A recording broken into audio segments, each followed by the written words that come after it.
নমস্কার বন্ধুরা, শিল্পীর ঘরকন্যায় স্বাগত। আশা করি সবাই খুব ভালো আছো। আরও একটি নতুন রেসিপি নিয়ে চলে এসেছি।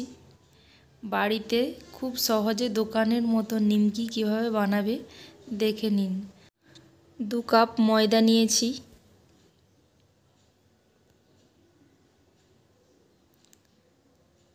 হাফ চামচ লবণ, 1 চামচ কালো জিরে,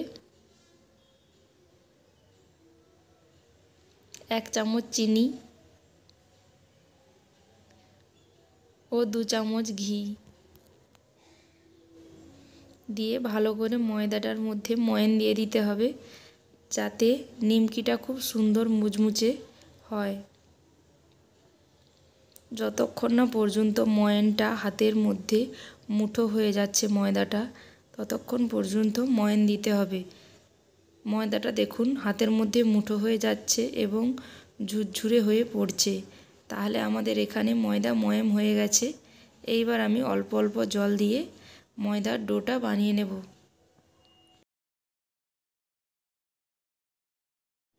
ময়দার ডোটাকে অল্প অল্প জল দিয়ে মাখাতে হবে, একসঙ্গে বেশি পরিমাণে জল দিয়ে মাখানো যাবে না।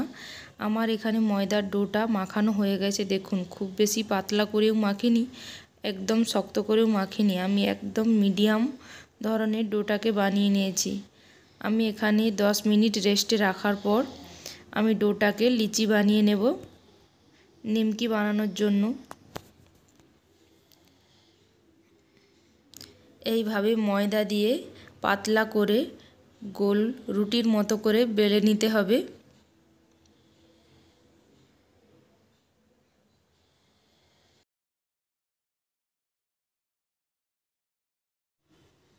আমরা যেভাবে ত্রিকোণা পরোটা বানাই সেইভাবে নিমকিগুলোকে বানিয়ে নেব।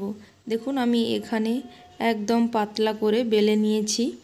এইবার ত্রিকোণা শেপটা দিয়ে দেব। দেখুন একবারে দোকানের মতো তৈরি হয়ে গেল তো আমার নিমকিটা। আমি এইভাবে সবগুলোকে বানিয়ে নেব। আমার বানিয়ে নেওয়া হয়ে গিয়েছে। আমি কড়ার মধ্যে রিফাইন তেল দিয়ে দিচ্ছি। আমার তেলটা মিডিয়াম ফ্লেমে একদম গরম হয়ে গেছে। আমি ভেজে নেওয়ার সময় ফ্লেমটাকে একদম লোতে করে দিয়েছি, যাতে নিমকিগুলো ভিতর থেকে মুচমুচে তৈরি হয়। একদম লো ফ্লেমে ভেজে নিতে হবে। মিডিয়াম ফ্লেমে ভাজলে বাইরেটা লাল হয়ে যাবে, ভেতরটা মুচমুচে হবে না। তাই আপনাদেরকে বলছি ভাজার সময় একদম লো ফ্লেমে ভাজবেন, একদম মিডিয়াম ফ্লেমে ভাজার চেষ্টা করবেন না। আমার নিমকি একদম রেডি হয়ে গেছে। আপনাদেরকে দেখানোর জন্য একটু হাতে ভেঙে দেখাচ্ছি, দেখুন আওয়াজটাই শুনুন কতটা সুন্দর হয়েছে। আমার এই রেসিপিটি ভালো লেগে থাকলে প্লিজ আমার চ্যানেলটিকে সাবস্ক্রাইব করবেন এবং পাশে থাকা বেল আইকনটি অন করে দেবেন। আমার চ্যানেলে নতুন কোনো ভিডিও দিলে আপনার কাছে পৌঁছে যাবে। আজ তবে আসি, সবাই ভালো থাকবেন, সুস্থ থাকবেন। আমার রেসিপিটি কেমন লাগলো আমাকে কমেন্ট করে জানাবেন। আজ তবে আসি।